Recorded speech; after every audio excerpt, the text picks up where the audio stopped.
Hello student, welcome to online classes. मैं संजय कुमार। हम economics के अंदर +2 के अंदर एक टॉपिक पढ़ रहे थे, सरकारी बजट एवं अर्थव्यवस्था। देखो, इसके अंदर हमने बजट के बारे में कुछ चर्चा कर भी चुके थे। राजस्व बजट की बात की थी, राजस्व प्राप्तियां, राजस्व व्यय। पूंजीगत बजट की बात की थी, पूंजीगत प्राप्तियां, पूंजीगत व्यय, उसकी दो मदें हमने पढ़ी थी। अब आगे हम चर्चा करते हैं। देखो, एक सरकार की कुल व्यय में समानता और अंतर, अगर हम सरकार की आय और उसके व्यय के अंदर के आधार पर भी हम कुछ बजटों के प्रकार बता सकते हैं। कुछ बजट के प्रकार हैं।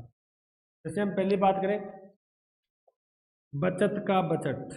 बचत का बजट, देखो ये कैसे होता है। ये देखो, नाम से स्पष्ट है, बचत। और बचत कब होगी? जब आय ज्यादा हो और व्यय कम हो। ये तो बचत होगी, सिंपल सी बात है। जब आय ज्यादा हो और व्यय कम हो। जैसे आय 100 रुपये है, व्यय 70 रुपये है, तो 30 रुपये बचत होगी ना। तो इसी प्रकार ये बचत का बजट कहलाता है। कैसे? जब सरकार,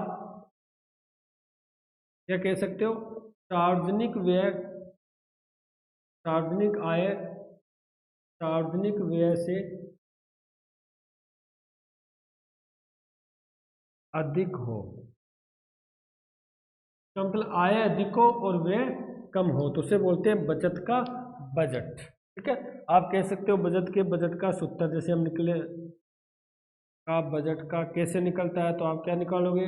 सार्वजनिक आय या सरकारी आय माइनस सार्वजनिक व्यय। या आप सीधा लिखो, कुल आय माइनस कुल, ये शब्द लगाओ, ये बढ़िया रहेगा। कि कुल आय हो वो कुल व्यय से अधिक हो, बढ़िया रहेगा, सिंपल पढ़ने में बढ़िया रहेगा।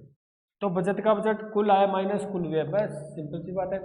जैसे मान लेते हैं सरकार को कुल आय 1000 रुपये हुई, कुल खर्च व्यय 900 हो गया, तो कितना बचा? 100 रुपये उसके पास बचत बच गई, यानी बचत का बजट तैयार। ठीक है, उसे हम बोलते हैं बचत का बजट। दूसरा इसमें पढ़ते हैं,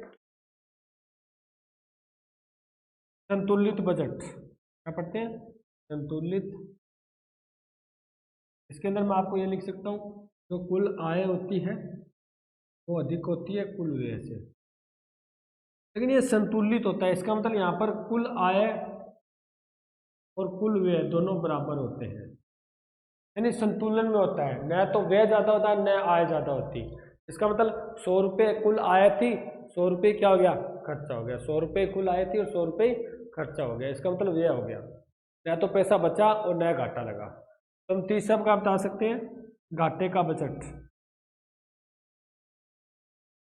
इसके अंदर क्या होता है? इसके अंदर जो कुल आय होती है वो कुल व्यय से कम होती है, यानी व्यय ज्यादा होता है और आय कम होती है, तभी तो घाटा लगता है ना। देखो, व्यय तो हो गया 110 रुपये, आय 100 रुपये, 10 रुपये का घाटा लग गया। और जो बजट क्या होता है उसे बोलते हैं हम घाटे का बजट। इसका मतलब इसमें तो कुल आय अधिक होती है, कुल व्यय कम होता है, उसे बोलते हैं बचत का बजट। इससे बचत होती है। कुल आय कुल व्यय दोनों बराबर होते हैं, उसे बोलते हैं संतुलित बजट। अब कुल आय कुल व्यय से कम होते हैं, कुल व्यय ज्यादा होता है कुल आय से, तो घाटे का बजट। अब आप ये कहते हो सर ये घाटे का बजट बनता ही क्यों है? इसके बारे में थोड़ी सी चर्चा कर लेते हैं, क्योंकि ये बढ़िया चीज है। तो वर्तमान में लोकतांत्रिक देश है। देखो, वैसे बात करें, लोक कल्याणकारी देश है। वर्तमान में सरकार लोगों के कल्याण के लिए, यानी जब काम करती है उसको पैसा चाहिए ना, धन तो चाहिए सरकार को, तभी तो वो जनता के लिए काम करेगी, जनता के लिए पैसा खर्च करेगी, उनको रोजगार देगी, गरीबी दूर करेगी, या किसी प्रकार का उनको टोटल उसके जीवन की व्यवस्था करेगी। अब इसके लिए सरकार का पैसा अधिक लगता है, सरकार का खर्चा अधिक आता है, क्योंकि लोक कल्याणकारी देश है। अधिक आने के कारण उनका व्यय बढ़ जाता है और आय कम होती है। इसी कारण वो क्या करती है सरकार, जो लोक कल्याणकारी देश है ना, जैसे भारत के अंदर ही है, तो भारत के अंदर जो बजट बनते हैं वो घाटे के बजट तैयार किए जाते हैं, और घाटे के बजट तैयार करके नोट निर्गमन किया जाता है और सरकार द्वारा ऋण लिया जाता है। ठीक है, ऋण लेकर फिर उस घाटे को पूरा किया जाता है। घाटे का बजट बनाकर उस ऋण लेकर या नोट निर्गमन कर कर उस घाटे को क्या किया जाता है, यानी आरबीआई नोट निर्गमन करती है ना, उस घाटे को पूरा किया जाता है। चलो उसके बाद नेक्स्ट, ये तो होगी आपकी आय और व्यय के आधार पर बजट के प्रकार। अब कुछ बजट के नवीन भी कुछ प्रकार हैं। हम बात करें बदलते परिवेश में भी बजट के कुछ प्रकार हैं, यानी बदलते परिवेश, या जैसे जैसे समय बदल रहा है, वातावरण बदल रहा है, पर्यावरण, बदलते परिवेश में बजट के प्रकार। इसके अंदर पहला आप बजट पढ़ोगे आम बजट। देखो ये बजट क्या होता है, ये आम बजट क्यों पेश किया जाता है, इसे हम बोलते हैं पारंपरिक बजट भी कहते हैं। इसको क्या बोलते हैं, पारंपरिक बजट।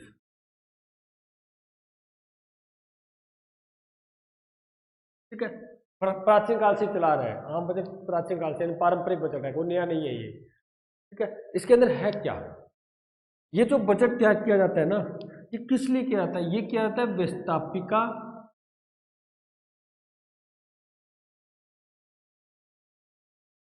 द्वारा कार्यपालिका पर नियंत्रण करने के लिए। यानी ये बजट किस लिए बनाया जाता है, व्यवस्थापिका क्या करती है, कार्यपालिका पर नियंत्रण रखती है इस बजट के द्वारा, यानी जो आपका आम बजट। यानी आप कह सकते हो सरकार के व्यय को नियंत्रण करने के लिए। हाँ, यानी तीव्र विकास के लिए बजट नहीं बनता, ये नहीं होता अभी तीव्र विकास के लिए बजट बनाया जा रहा है। ये बजट इसलिए बनाया जा रहा है ताकि व्यवस्थापिका कार्यपालिका पर नियंत्रण रखती है, सरकार पर नियंत्रण रखती है, क्योंकि सरकार अधिक पैसा व्यय करेगी, अपव्यय करेगी, ज़्यादा पैसा खर्च न करके अपव्यय न करे पैसे का। अपव्यय जानते हो ना, अपव्यय होता है अधिक पैसा खर्च करना, भी ऐसे ही पैसे खर्च करना, यानी कोई योजना बनाकर पैसा खर्च न करना। तो सरकार अपव्यय न करे, उस अपव्यय को रोकने के लिए, सरकार पर नियंत्रण रखने के लिए आम बजट क्या किया जाता है, तैयार किया जाता है या आम बजट बनाया जाता है। उसके द्वारा व्यवस्थापिका कार्यपालिका पर नियंत्रण रखती है। चलो उसके बाद बात करते हैं। इसी आम बजट में कुछ बातें और पढ़ लेते हैं। इसके अंदर एक होता है आपका पूरक बजट। कौन सा बजट होता है, पूरक बजट।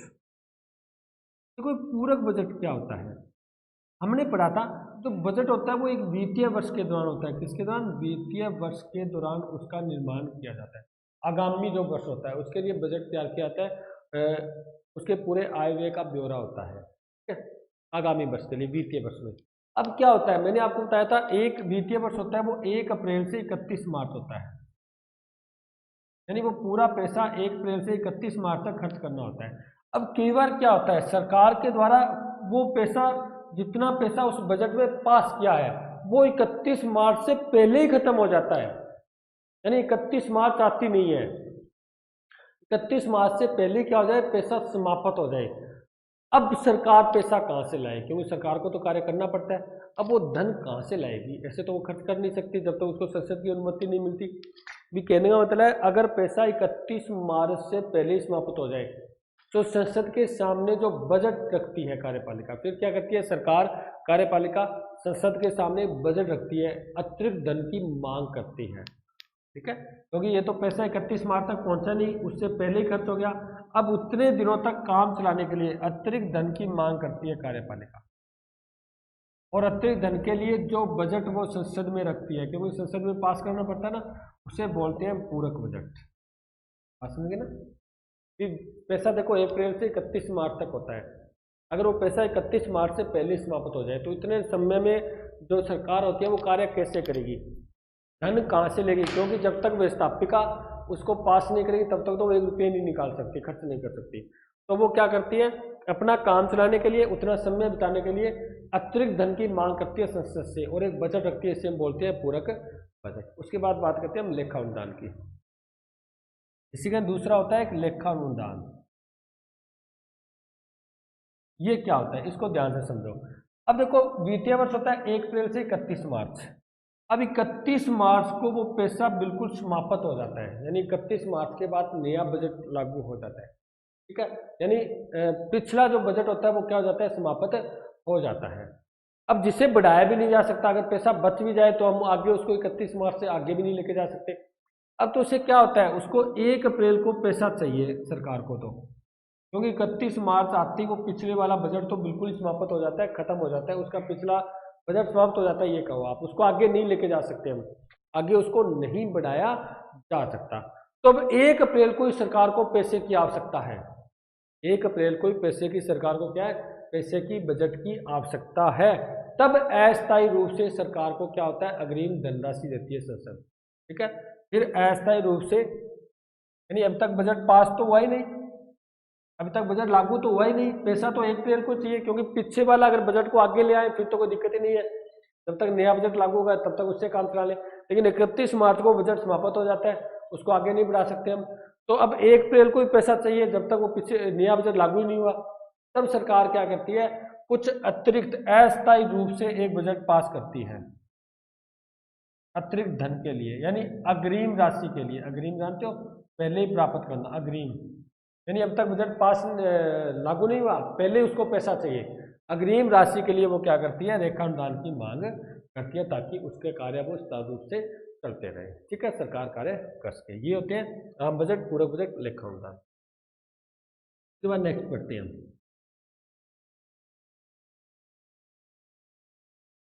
नेक्स्ट आता है आपका निष्पादन बजट। पहला तो होता है आम बजट, के अंदर हम पढ़ चुके हैं लेखा अनुदान वगैरह सब। दूसरा आता है निष्पादन बजट। निष्पादन यानी आप कह सकते हो इसको परिणामों को देखना, ये निष्पादन करना, उसको लागू करना। ठीक है, तो ऐसा बजट जब कार्य के परिणामों या निष्पादन को आधार बनाकर निर्मित किया जाए, कार्यों के परिणामों व कार्यों के निष्पादन को आधार बनाकर जो बजट निर्मित किया जाए उसे क्या बोलते हैं, निष्पादन बजट कहते हैं। उसके अंदर परिणामों को और निष्पादन को देखा जाता है, अभी कार्य के परिणाम क्या होंगे और कार्य के निष्पादन कैसे होंगे, किस प्रकार कार्य को किया जाएगा। ठीक है, अगर उसको आधार बनाकर हम अगर कोई बजट पेश करते हैं उसको बोलते हैं निष्पादन। उसके बाद नेक्स्ट बढ़ते हैं, जीरो बेस बजट।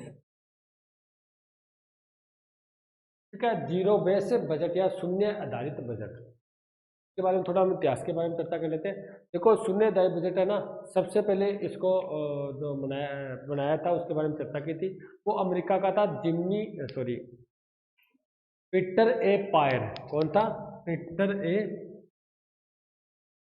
पायर, अमेरिकी एक व्यक्ति था, अर्थशास्त्री था। इसने सबसे पहले इस जीरो बेस बजट को बताया था, यानी शून्य आधारित बजट को।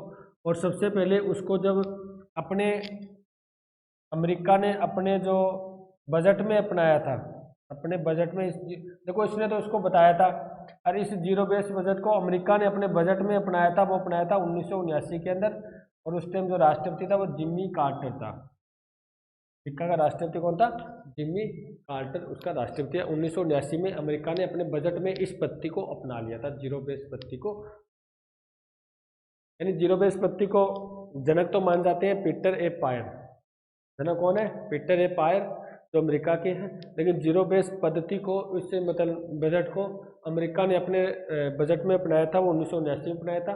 अपनाने वाले कौन थे, उस टाइम राष्ट्रपति थे जिम्मी कार्टर। अमेरिका के राष्ट्रपति कौन थे, जिम्मी कार्टर। ये जीरो बेस पद्धति क्या है, बिल्कुल सिंपल है, जीरो बेस है। ठीक है, यानी जीरो हो जाता है, समाप्त हो जाता है, शून्य हो जाता है। ये कहते हैं यह व्यय पर अंकुश लगाने की बहुत ही तार्किक प्रणाली है, यानी सरकार के व्यय पर अंकुश लगता है इससे। व्यय देखो, अगर व्यय फालतू हो रहा है, अपव्यय हो रहा है, तो ऐसी स्थिति में तो सरकार, देश का विकास हो नहीं पाएगा। उस व्यय पर कुछ अंकुश लगाया जाता है कि सरकार अपनी लोकप्रियता बटोरने के लिए कहीं ऐसा ना हो सिर्फ व्यय करता जाए ऐसे ही, तो लोकप्रिय मिलता रहे, लाके आने वाले 5 साल के बाद फिर उसकी सरकार बन जाए। तो उस चीज़ को कंट्रोल करने के लिए, नियंत्रण करने के लिए इस बजट को एक तार्किक प्रणाली को अपनाया जाता है। इस प्रणाली में विगत व्ययों को आधार नहीं माना जाता। विगत यानी जो पिछले वर्ष व्यय हो चुके हैं उसको आधार नहीं माना जाता, वो शून्य हो जाते हैं। ठीक है, यानी इसका अर्थ क्या हुआ, जीरो बेस बजट, यानी जो विगत यानी पिछले वर्ष जो व्यय किए गए हैं, जो खर्चे किए गए हैं, उसको आधार नहीं माना जाता। जो नया होता है वो नए शुरू से ही शुरू होता है, यानी नए आधार पर ही शुरू होता है। पिछला जो विगत वर्ष है उसके व्यय को आधार नहीं माना जाता, यानी वो क्या हो जाते हैं, जीरो हो जाते हैं, वो जीरो बेस बजट कहलाता है। उसके बाद बात करते हैं हम आउटकम बजट। ये तो नाम ही है, वैसे ही कर लो सीधा, आउटकम बजट। आउटकम बजट समझ गए,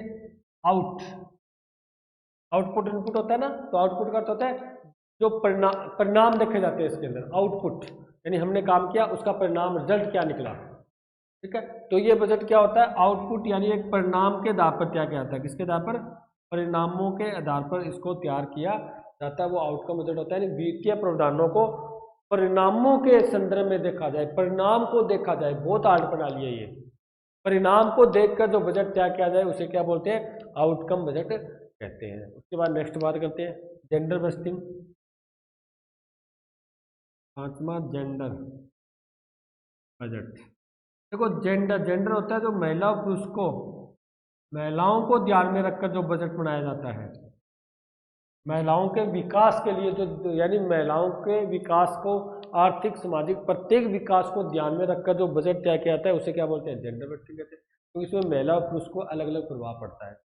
देखो आम बजट तो सभी के लिए होता है, लेकिन ये बजट महिलाओं पर और पुरुषों पर अलग अलग प्रभाव डालता है, क्योंकि ये जेंडर बजटिंग है। ये सिर्फ महिलाओं को ज़्यादा विकास या सुविधा प्रदान करने के लिए बजट का निर्माण किया जाता है। इसके अंदर महिला और पुरुष का भेदभाव होता है, महिलाओं का विकास के लिए ऐसा बजट तैयार किया जाता है। उसके बाद में आगे नेक्स्ट बात करूं, सामान्य व आपातकालीन बजट बोल, आपातकालीन, सामान्य बजट व आपातकालीन बजट, या कह सकते हो संकटकालीन बजट। आपातकाल संकट ही होता है अभी, संकटकालीन बजट ये क्या होता है, देखो सिंपल सी बात है, सामान्य है जब एक नॉर्मल सा देश में समय चल रहा है, कोई युद्ध या आक्रमण की स्थिति नहीं है, जो हर वर्ष जो बजट पेश होता है उसे बोलते हैं हम सामान्य बजट। संकटकालीन बजट, आपातकालीन बजट कौन सा होता है, जब देश में कोई विशेष स्थिति आ जाए, जैसे युद्ध की स्थिति आ जाए, आक्रमण है, कोई मंदी की स्थिति आ जाए, देखो इसलिए पैसा तो चाहिए ना। देखो सामान्य बजट तो हर साल जो जारी होता है, कोई दिक्कत नहीं है, वो सामान्य परिस्थितियों में शुरू होता है। लेकिन जब कोई देश पर संकट आ जाए, अचानक कोई आपातकाल की स्थिति आ जाए, युद्ध आक्रमण या कोई मंदी की स्थिति आ जाए, ऐसी स्थिति में उनसे निपटने के लिए पैसा चाहिए, और उसके लिए जो बजट बनाया जाता है उसे बोलते हैं संकटकालीन बजट। उसके बाद नेक्स्ट पढ़ते हैं बजट घाटे की अवधारणाएं। ये तो कुछ बजट के प्रकार हो गए भाई बदलते परिवेश के अंदर। अब हम बजट के घाटे की अवधारणाएं पढ़ते हैं, कुछ घाटों की चर्चा करेंगे। बजट घाटे की अवधारणा, इसके अंदर एक व्यक्ति था प्रोफेसर डाल्टन, उन्होंने एक बात कही थी। प्रोफेसर डाल्टन ने क्या कहा था, इसने कहा था एक बजट घाटा पूर्ण तभी होता है जब कुल व्यय अधिक हो कुल आय से। सिंपल सी बात है ना, तभी तो घाटा होगा कि कुल व्यय कुल आय से अधिक हो, यानी व्यय ज्यादा हो और आय कम हो, तभी तो घाटा होता है ना। ऐसा व्यय तो व्यय होना, खर्चा होना, 110 रुपये हो गए लेकिन अपने आय 100 रुपये, तो 10 रुपये का घाटा लग गया। तो इसे बोलते हैं, प्रोफेसर डाल्टन ने यही बात कही थी कि ये बजट घाटा पूर्ण है यदि एक दिए गए समय के अंदर आय व्यय से कम हो या व्यय आय से अधिक हो। उस समय, जैसे एक वर्ष हम वित्तीय वर्ष लेकर चलते हैं ना, तो एक वित्तीय वर्ष या उस दिए गए समय के अंदर क्या हो, व्यय आय से अधिक हो या आय व्यय से कम हो, आप कैसे ही लिख सकते हो। अब इसके अंदर हम कुछ घाटे की अवधारणाएं पढ़ते हैं। ये तो डाल्टन की बात थी, घाटे की अवधारणाएं, इसको ध्यान से देख लेना। मैं आपको सिर्फ सूत्र के आधार पर इसको बताऊंगा, घाटे की अवधारणाएं। सबसे पहले बात करते हैं हम राजस्व घाटे की, बात करते हैं राजस्व घाटा। पहली अवधारणा है इसकी, सिर्फ घाटे की उदाहरणें पढ़ के ध्यान रखना, घाटे की उदाहरणें। पहले घाटे की उदाहरण है उसका राजस्व घाटा। देखो घाटा है, इसका मतलब क्या होगा, आय कम होगी और व्यय अधिक होगा, तभी तो घाटा होगा ना, ठीक है। अब बात आती है राजस्व, तो यहाँ पर लिखा तो राजस्व, इसका मतलब राजस्व आय राजस्व व्यय से कम हो, यानी इसके साथ राजस्व लगा दो सबके साथ, सिंपल सी बात है। यानी घाटा तो तब होगा जब आय कम हो और व्यय ज्यादा हो, आय कम हो और व्यय ज्यादा हो तब घाटा होता है। राजस्व घाटा, इसका मतलब राजस्व आय राजस्व व्यय से कम हो, या आप कह सकते हो राजस्व व्यय राजस्व आय से अधिक हो, यानी व्यय अधिक हो और आय व्यय अधिक और आय कम और राजस्व, तब क्या होता है, राजस्व घाटा। बस ये राजस्व घाटे की पहली उदाहरण है। सेकंड पढ़ते हैं राजकोषीय घाटा। राजस्व घाटा हो गया ना पहले आपका। अब पढ़ते हैं राजकोषीय घाटा। राजकोषीय घाटा में क्या होता है?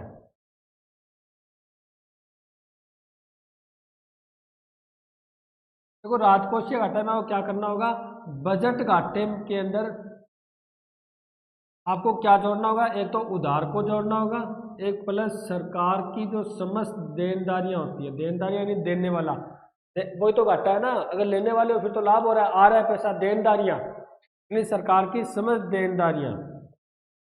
यानी यदि हम बजट घाटे में उधार को और सरकार की समस्त देनदारियों को जोड़ दें तो क्या कहलाएगा, वो राजकोषीय घाटा कहलाएगा। यानी बजटीय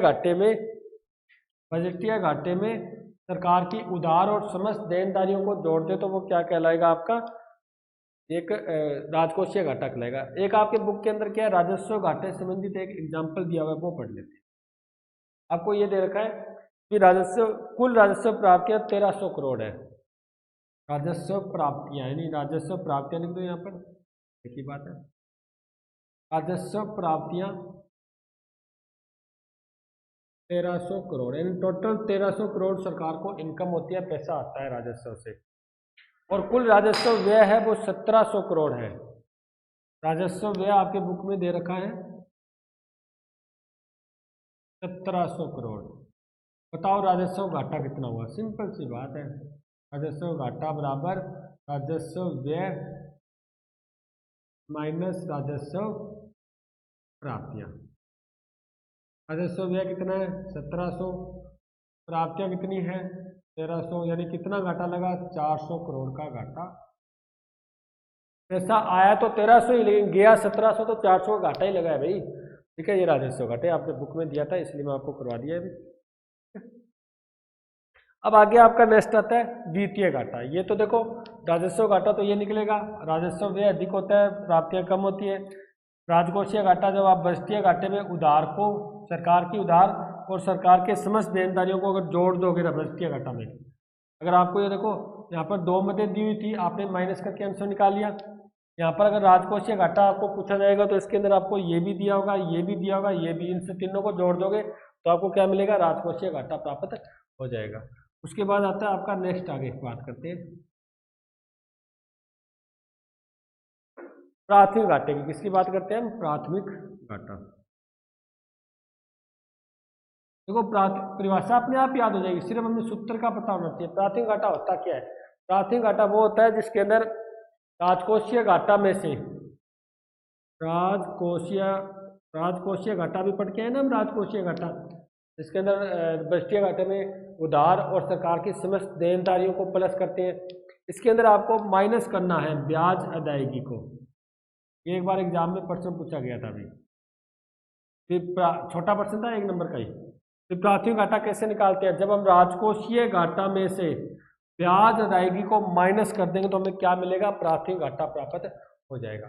देखो हमने राजकोषीय घाटा कैसे निकाला था, जब हमने बजटीय घाटा में उधार और सरकार की अदायगी को, समस्त देनदारी को प्लस किया था, वो राजकोषीय घाटा था। और जब राजकोषीय घाटा में ब्याज अदायगी को हम माइनस कर देंगे तो आपको क्या मिल जाएगा, प्राथमिक घाटा प्राप्त हो जाएगा। तो ये तो घाटे से संबंधित कुछ अवधारणाएं हमने कर ली, राजकोषीय घाटा, राजस्व घाटा, प्राथमिक घाटा। ठीक है, अब हम पढ़ते हैं आगे अपने देश भारत के रूप में कुछ बातें। भारत में बजट की नवीन प्रवृत्तियों के बारे में हम चर्चा। भारत में बजट की,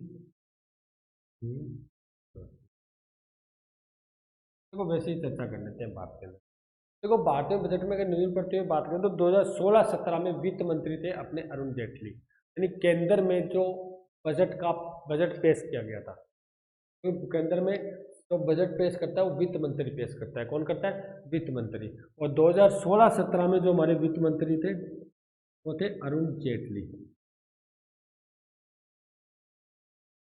2016-17 के अंदर जो वित्तीय वर्ष के दौरान जो बजट पेश किया गया था वो अरुण जेटली के द्वारा पेश किया गया था। और उसके अंदर उन्होंने एक घोषणा की थी। क्या घोषणा की थी?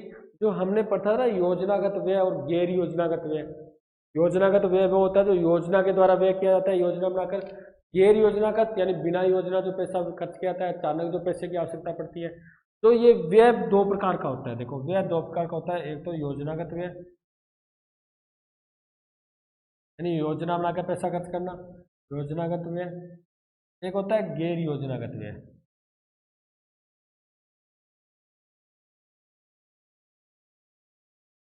योजनागत, ठीक है व्यय दो प्रकार, योजनागत गैर योजनागत। जो अरुण जेटली ने 2016-17 के अंदर जो बजट पेश किया था उसमें एक घोषणा की थी। उसने क्या किया, जो ये बजट के दो प्रकार है, योजनागत व्यय और गैर योजनागत, इसको इस वर्गीकरण को क्या कर दिया, समाप्त करने की घोषणा की थी। वर्गीकरण को समाप्त करने की घोषणा की। फिर सीधा व्यय होगा, व्यय को जो योजनागत और गैर योजनागत व्यय में बांट रहे हैं उसको वर्गीकरण कर रहे हैं। ये नेक्स्ट जो 2017, देखो 2016-17 में घोषणा की थी, इसके बाद 2017-18 में जो बजट होगा उसके अंदर ये व्यय शामिल नहीं होंगे। यानी योजनागत और गैर योजनागत जो व्यय का वर्गीकरण कर रखा है वो वर्गीकरण क्या हो जाएगा, समाप्त हो जाएगा, ये उसके अंदर शामिल नहीं होंगे। उसके बाद नेक्स्ट बढ़ते हैं। देखो 2016-17 के अंदर कुछ और घोषणाएं हुई थी, उनके बारे में भी हम चर्चा कर लेते हैं। जैसे हम बात करते हैं make in India, digital Bharat की बात करते हैं। डिजिटल साक्षरता स्कीम चली थी ना, डिजिटल साक्षरता स्कीम। एक काले धन के संबंधित भी स्कीम बनाई गई थी इस बात के द्वारा, यानी काले धन हेतु जो स्कीम बनाई गई थी, घोषणा की गई थी काले धन की, घोषणा स्कीम।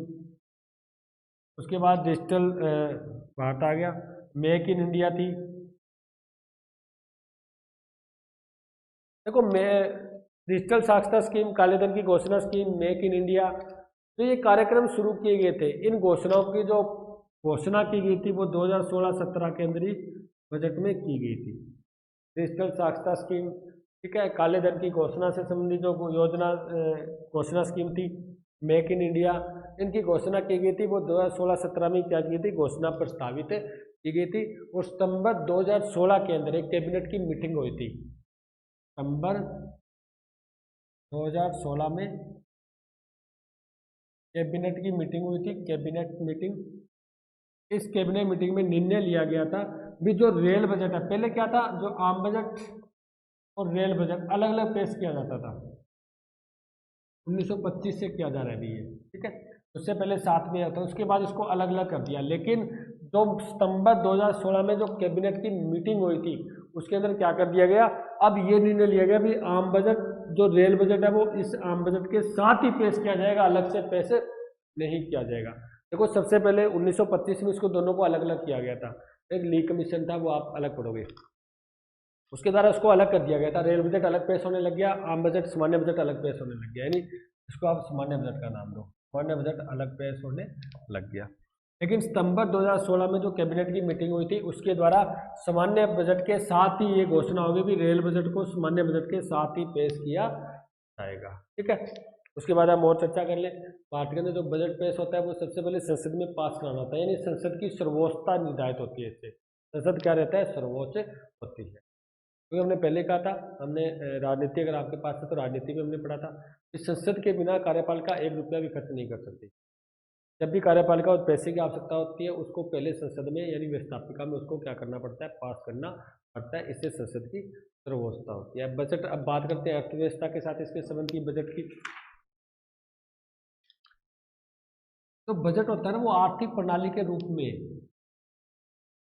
आर्थिक प्रणाली के रूप में तब होता है बजट होता है, ये आर्थिक प्रणाली के रूप में ये बजट होती है जो हमारी अर्थव्यवस्था को क्या करती है, अर्थव्यवस्था को मजबूत करती है, ध्यान रखना, अर्थव्यवस्था को प्रगतिशील बनाती है, का विकास करती है। यानी अगर बजट ही है जिसके द्वारा हम अर्थव्यवस्था को मजबूत बनाते हैं, विकास करते हैं, एक आर्थिक प्रणाली की तैयारी करते हैं, नीतियां बनाते हैं, या कह सकते हो आप अर्थ से संबंधित नीतियां बनाते हैं, अर्थव्यवस्था से संबंधित नीतियां बनाते हैं, देश में अर्थव्यवस्था को संतुलित रखते हैं, मुद्रास्फीति अपस्फीति को कंट्रोल में रखते हैं, इससे रोजगार बढ़ता है, इससे गरीबी दूर होती है, इससे कीमतों पर नियंत्रण होता है। बहुत सी ऐसी प्रणाली तरीके हैं देश में संतुलित करने के, अर्थव्यवस्था को संतुलन में रखने का, जिसके द्वारा बजट के द्वारा क्या आता है, आर्थिक विकास के लिए बजट के द्वारा क्या आता है, आर्थिक विकास, है ना। एक बजट है जो हमारी आर्थिक प्रणाली को मजबूत करती है, उसको स्ट्रॉन्ग बनाती है, अर्थव्यवस्था को प्रगतिशील आर्थिक विकास के रूप में लेके आती है, प्रगति के रूप में लेके आती है। बजट होता है यानी अपने लक्ष्यों को पूर्ति करने के लिए सरकार के हाथ में एक बहुत ही अच्छा एक साधन होता है। देखो सरकार आती है ना, जब सरकार बनती है उससे पहले वो चुनाव लड़ते हैं, जो एमएलए एमपी होते हैं, वो फिर लोगों के सामने अपनी शर्तें रखते हैं कि अगर हम जीत जाते हैं तो आपके लिए रोजगार देंगे, वो करेंगे, ये करेंगे, सड़कें बनाएंगे, पर उसके लिए पैसा तो चाहिए ना। और पैसा का जरिया होता है बजट, यानी वो बजट पास करवा के वो पैसा लगा के सरकार का, जनता का क्या करती है, वो सरकार कल्याण करती है, अपने जो भी वादे किए थे उनको पूरे करती है, यानी बजट के द्वारा ही अपने लक्ष्य की पूर्ति करती है। ठीक है स्टूडेंट, आपका जो इकोनॉमिक्स का जो चैप्टर है वो ये सरकारी बजट कंप्लीट हो चुका है और आपका सिलेबस भी पूरा हो चुका है। अभी वर्तमान परिस्थितियों को देखते हुए, कोविड-19 को देखते हुए आपके जो सिलेबस है वो कंप्लीट हो चुका है। ठीक है, बेस्ट ऑफ लक सभी को। अच्छे तरीके से याद करना, अच्छे तरीके से नोट्स बनाना। बहुत ही बढ़िया एक सिंपल सी लैंग्वेज में मैं आपको ये टोटल सिलेबस कंप्लीट करा चुका हूँ। जितना आप पढ़ोगे, जितना देखो, मेरे पढ़ाने का मतलब नहीं है, चाहे कोई भी टीचर हो, कोई पढ़ाए, सब अच्छे पढ़ाते हैं। मेन रीज़न होता है कि आप कितना पढ़ते हो। तो मैं तो ट्रिक याद है या मैंने कुछ रट्टा मार रखा है, कुछ भी स्थिति हो सकती है, छोड़ो आप, लेकिन वो आपके पल्ले कब पड़ेगा? मेरे पढ़ाने से नहीं, आपके पढ़ने से पड़ेगा। जितना आप उस पर गौर करोगे, जितना आप उसको पढ़ोगे, जितना आप उसको गहनता से देखोगे, उतना आपकी स्थायी होगा। बहुत लोग होते हैं, बहुत ज्ञानी ध्यानी होते हैं, तो उसका ज्ञान हमारे पर कैसे आ जाता है? ऐसे नहीं आता, हम खुद उस पर कोशिश करेंगे तब आएगा। कोई घूंट नहीं होता वो हमें पिला देता है तो हमें ज्ञान आ जाता है। तो आपको क्या करना है, आपको इन सभी क्लास को बढ़िया तरीके से नोट्स बनाने हैं, देखने हैं, जो भी सूत्र वगैरह आए हैं उसको बढ़िया तरीके से चेक करने हैं। क्योंकि आपको, मैंने आपको एक ही बात कहती थी, हम कम कम पढ़कर अधिक लिखना है। देखो अधिक 10 पेज पढ़कर लोग तो क्या कहेंगे, 2 लाइनें तो आराम से लिख देंगे। हमें ऐसा नहीं करना, हमें 2 लाइनें पढ़कर 10 पेजों के जवाब देने हैं, वो होती है तैयारी। तो इस प्रकार से पढ़ना है। Best of luck. Thank you.